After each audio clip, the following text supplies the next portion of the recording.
Fala pessoal, tudo beleza? Eu sou o André Cordeiro na área.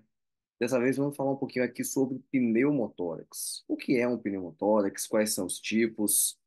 Como avaliar a presença do mesmo? E, à medida que formos discutindo, também abordagens, algumas intervenções terapêuticas para o paciente que tem pneumotórax. Então, vamos comigo. Primeiro ponto, gente, é conceituar, né? E, na verdade, antes disso, é lembrar o seguinte: temos uma pleura visceral, uma pleura parietal, e entre essas pleuras, um espaço, que é chamado de espaço pleural. Esse espaço pleural, ele é preenchido por líquido, que é o líquido pleural. Esse líquido pleural, nesse espaço pleural, existe uma pressão que é negativa. Essa pressão negativa intrapleural é um fator que mantém o nosso pulmão aberto. A partir do momento que existe a presença de ar nessa região, damos a isso o nome de pneumotórax. Beleza? E quais são os tipos de pneumotórax? Ele pode ser espontâneo, ele pode ser traumático, ou ele pode ser iatrogênico. Aqui de forma bem simples, tá, gente? Existem outras possibilidades também, existem outros tipos de pneumotórax. Mas de forma bem simples, bem resumida. O espontâneo, ele pode ser dividido em primário e secundário. No espontâneo primário, é aquele paciente que, por exemplo, ele não apresenta nenhum fator de risco, ou, melhor dizendo, ele não apresenta nenhuma doença pulmonar de base, mas mesmo assim evolui com o pneumotórax durante, por exemplo, uma inspiração mais profunda, durante uma tosse, tá? Isso pode acontecer na fase, por exemplo, de crescimento, principalmente em indivíduos mais longilíneos. Isso é mais comum também no sexo masculino. O espontâneo secundário aqui já muda. No secundário, existe uma doença de base que justifica aquele pneumotórax, aquele extravasamento de ar, tá? Então, por exemplo, o seu paciente, ele tem doença pulmonar obstrutiva crônica com perfil enfisematoso. Então, ele tem essas bolhas no pulmão aqui, nessas bolhas enfisematosas. Em algum momento, durante uma tosse, por exemplo, essa bolha pode romper. E ao romper, o ar que ali existe, ele extravasa. E lembre que o movimento aéreo é sempre de onde tem mais para onde tem menos. Onde é que tem menos? Já vimos no espaço pleural, é negativo. Onde tem mais? Aqui dentro do pulmão, tá? Então, intra-alveolar, a pressão é positiva e por isso o ar sai de lá em direção ao espaço pleural, pneumotórax. O traumático aberto, aí já muda o cenário. Antes, o que estávamos vendo é a saída de ar do pulmão em direção ao espaço pleural. Agora é a entrada do atmosférico no espaço pleural. Aqui na atmosfera a pressão é positiva, no espaço pleural a pressão é negativa. Então, qualquer comunicação que existe entre esses dois meios faz com que o ar saia de onde tem mais, aqui fora, e venha para onde tem menos. Então, o aberto é porque o indivíduo, aqui no caso, né, uma perfuração por arma de fogo, poderia ser por uma perfuração por arma branca, tá? Então, ele tomou uma facada. Ao tomar essa facada, o ar tende a, tem ali uma abertura, né, uma comunicação, então o ar tende a entrar. Traumático fechado. No traumático fechado, o que acontece? Existe, por exemplo, vamos imaginar a situação, houve um acidente automobilístico, tórax contra o volante, fratura de arco costal. Esse fragmento do arco costal vai lá na pleura e rompe essa pleura, rasga essa pleura. Extravasamento de ar. Então, existe o quê? Um trauma, por isso que ele é traumático, só que ele é fechado. Por que ele é fechado? Porque não tem comunicação com o meio externo. O terceiro tipo que vimos é o iatrogênico. O iatrogênico é por um erro de procedimento. Então, por exemplo, durante a punção lá da veia subclávia, a equipe médica acaba, né, errando e transfixa essa subclávia. E como logo ali atrás tem o pulmão, perfurou o pulmão. Então, gerou um pneumotórax, é iatrogênico por erro de procedimento. Isso não quer dizer que é um erro intencional, mas sim um erro de procedimento, tá? E esses tipos de pneumotórax, eles podem gerar um único. que é chamado de pneumotórax hipertensivo. Veja, por que hipertensivo? Porque a partir do momento que extravasa o ar, tem tanto ar no espaço pleural que esse ar ele começa a pressionar o pulmão, gerar um efeito de hipertensão lá no pulmão. E esse pulmão acaba desviando para o lado oposto e com ele também as estruturas mediastinais também desviam para o lado oposto, tá? Não confundam com o sinal clínico que esse paciente vai apresentar. Como assim? Ele tende a apresentar hipotensão arterial, ele tende a apresentar inicialmente taquicardia na tentativa de compensar essa queda de pressão, tá? Então, por isso que, de forma mais resumida, uma das formas de pensar em pneumotórax hipertensivo, qual é? O paciente ele tem um fator de risco para, no caso que eu acabei de citar, foi uma punção ali da veia subclávia durante a passagem de um acesso, tá? E além do fator de risco, ele também tem uma queda súbita de pressão. Nesse momento, a primeira coisa que você deve pensar é pneumotórax hipertensivo, tá? E tomar as medidas para tal. Um outro elemento importante é avalie se o paciente ele apresenta fístula broncopleural.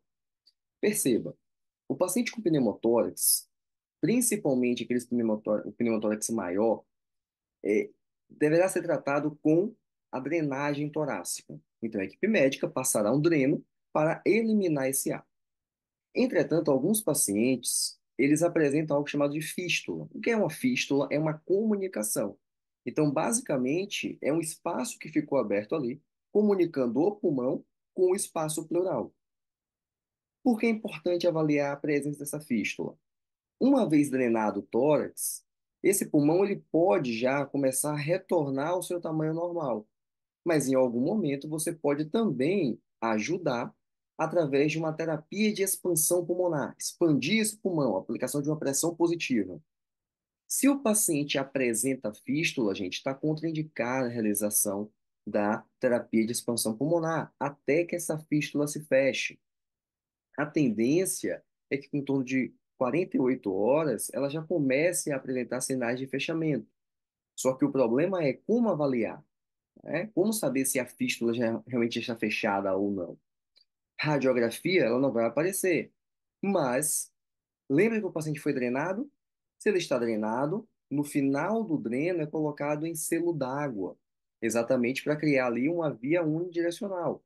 O ar consegue sair, mas não tem como entrar.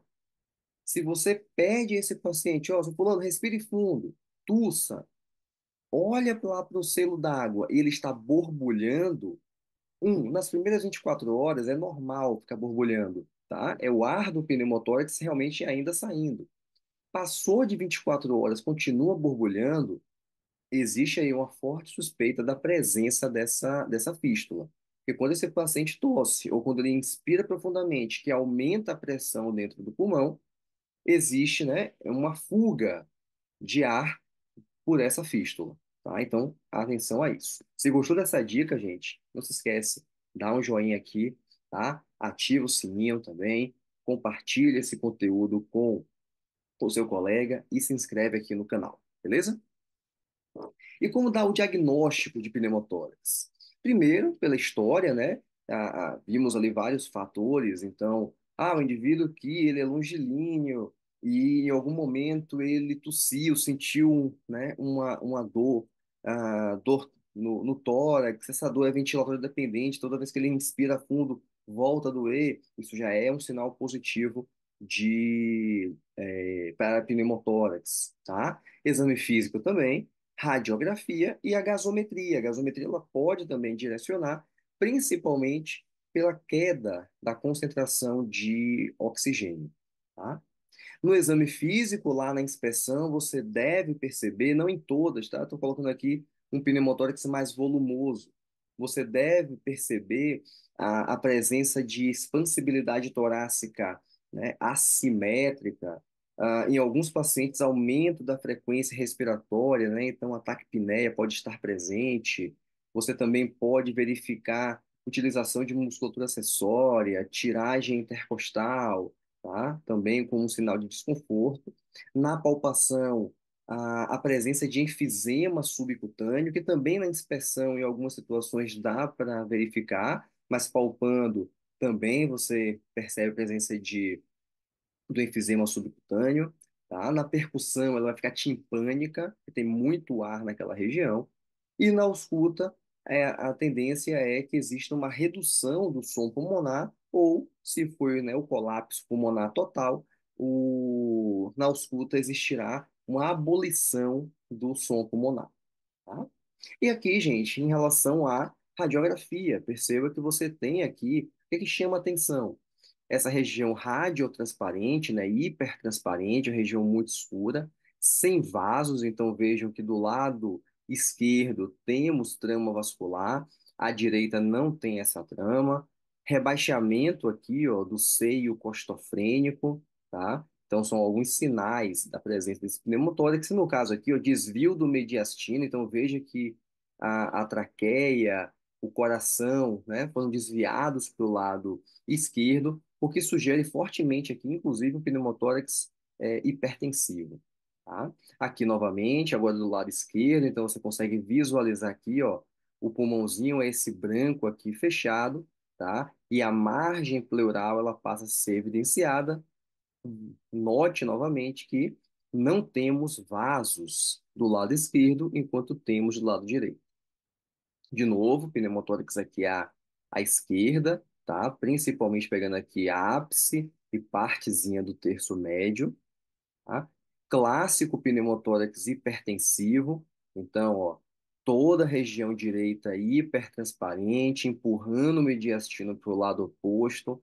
Veja que aqui até as vértebras você consegue visualizar, tá? Teoricamente, muitos livros dizem que esse tipo de radiografia não deve nem existir, que no pneumotórax hipertensivo o tratamento tem que ser clínico. Novamente aqui, as setinhas ajudando, né, a evidenciar. E note que um pneumotórax desse, gente, o que ela sinaliza aqui é a linha pleural, tá? Um pneumotórax desse, se você passar aqui rápido, olhando rápido, passa desapercebido. Então tem que ter muito cuidado na avaliação radiológica. Aqui já é uma tomografia num corte axial. Perceba que você tem, ó, todo o pulmão aqui e já aqui, ó, entre a pleura, né, visceral e a parietal, presença de ar. Então, pneumotórax, e veja que já tem enfisema subcutâneo aqui, ó. Já tem ar também, só que ele está fora, está abaixo ali da pele, tá bom? E aqui de novo, pulmãozinho aqui fechado do lado direito. Beleza, gente? Então é isso. Espero que vocês tenham gostado bastante desse conteúdo. Deu para revisar aí o que é o pneumotórax, os seus principais tipos, não os únicos, tá? Mas os principais, como diagnosticar e também algumas opções em relação a tratamento. Não se esquece, se inscreve aqui no canal, deixa aí, ativa, né, o sininho, dá o like e compartilha esse conteúdo para fortalecer aqui os nossos vídeos. Toda semana, 2 vídeos saindo, toda segunda e toda quarta. Então é isso e até a próxima.